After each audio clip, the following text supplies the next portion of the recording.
pagkasabi ni Jesus ng mga bagay na ito, tumingala siya sa langit at sinabi, Ama, dumating na ang oras. So, ibig sabihin, He knows that this time will happen. No?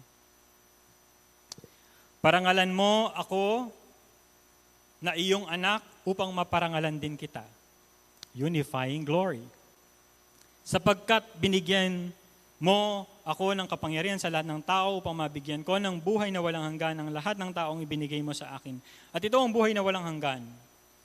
Ang makilala ka ng mga tao na ikaw ang tunay na Diyos at makilala rin nila na si Jesucristo ang isinugo mo. Tignan natin yung ating mga sarili. Yan ang sinasabi ni Jesus sa buhay mo. Ang buhay mo at ang buhay ko, nalululhati ang Diyos. I mean, when I was studying this, medyo napastop ako ng konti. Because ano ba ang kalwalatian na to na nagbibigay ng, ang buhay ko nagbibigay ng kalwalatian sa Diyos. It's not what we did. It's not what you do. Jesus Christ being glorified in us dahil yung mga pinili ng Diyos Ama sa kaligtasan ay nabigay sa Kanya ng tuluyan dahil nagawa niya ang kondisyon ng kaligtasan. The passive and the active obedience. It's not only about what we did. Yan ang mahirap sa atin. Kasi at first, yun din yung inisip ko.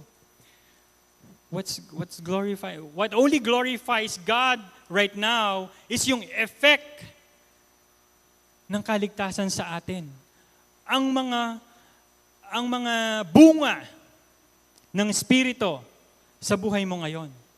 That glorifies God. Pero on what we did in the past, how God is glorified in us in the past. In what terms? In what ways? Unless you go back. You go back. Paano ba naging pag-aari tayo ni Jesus? Bakit ba tayo nabigay kay Jesus?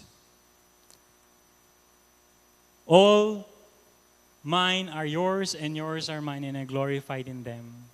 And the glory which you gave me, I have given them that they may be one just as we are one. So yung identical glory transferred to us, it's the resurrection glory. Yun ang mabibigay din sa atin. Ang muling pagkabuhay. That we can say, kasi si Jesus, nasabi yan, death has no claim on me. Sabihin mo rin yun. Death has no claim on you. Because yan, ibibigay rin sa'yo. Dahil yan ay natapos na ni Jesus. The glory you've given me in the resurrection, I've given to them. It's a perfect tense, completed, irrevocable transfer. No? Pero paano natin yan ma-achieve?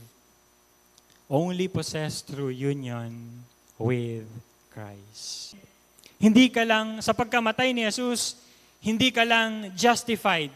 Ano po ang justified sa Tagalog? Pinawalang sala. Sa pagkamatay ni Jesus, I sanctified myself, ang sabi niya, for them, na hindi ka lang pinawalang sala, you're not only justified, you are sanctified. Because of Jesus. Justified through the work of Jesus. In faith. No? Kasi hindi alam naman natin sa sarili natin, hindi natin yung ginawa. But Jesus saying here, I sanctify myself for them.